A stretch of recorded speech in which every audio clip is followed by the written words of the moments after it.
Brethren, the nugget that I've chosen from Solomon today is about Brother William Preston, the life and times of William Preston, founder of the Prestonian Lectures.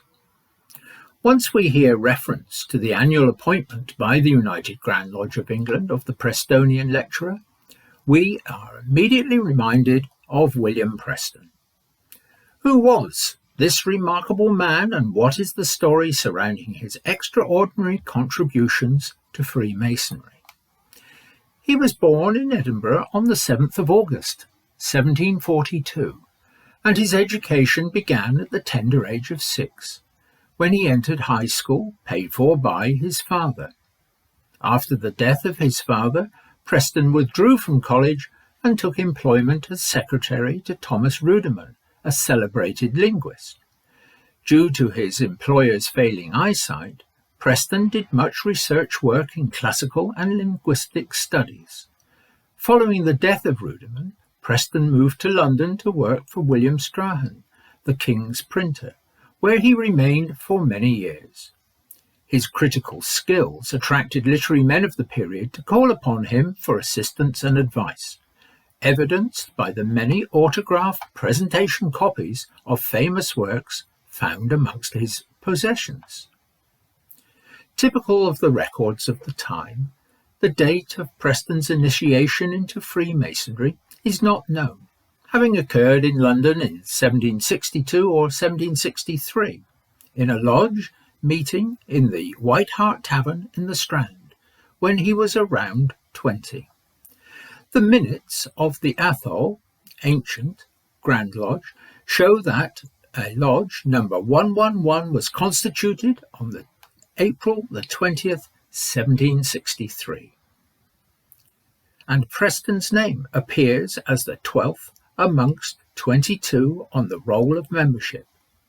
The following year, the lodge was reconstituted, taking the name of the Caledonian Lodge, number 325. It was attended by many very prominent Masons, and the quality of the ceremonies and addresses made a deep and profound impression on Preston, and galvanized him to enter a program of research and correspond extensively with Freemasons at home and abroad. This research found expression in the form of his first book, entitled Illustrations of Masonry, published in 1772.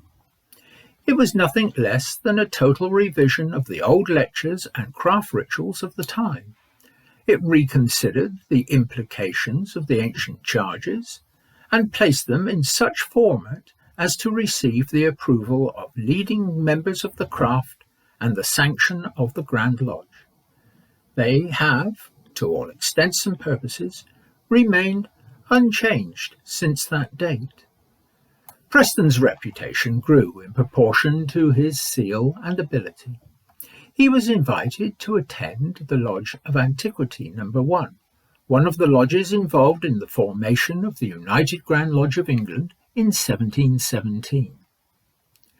Their records reveal that on that occasion he was elected as a member of the lodge and installed as master at the same meeting, and the lodge thrived greatly under his leadership. He became actively involved with the Grand Lodge, serving upon its new Masonic Hall Committee, and in 1773 he was appointed as Deputy Grand Secretary. Encouraged by the favourable reception of his published works, he employed, at his own expense, lecturers to travel the length and breadth of the kingdom and deliver lectures before many lodges.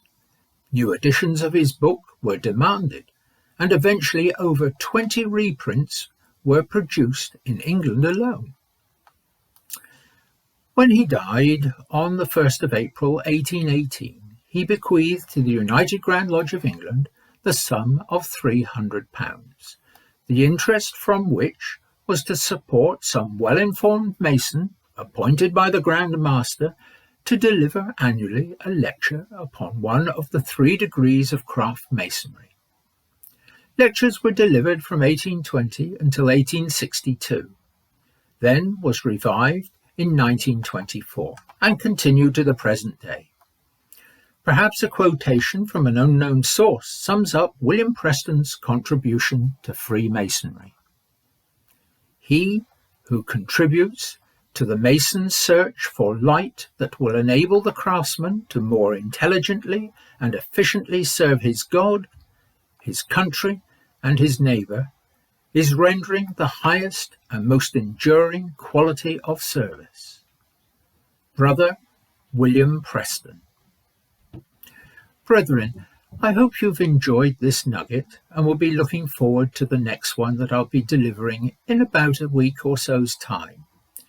In the meantime, enjoy the additional freedoms that we are now experiencing, but above all, stay safe. Thank you, brethren.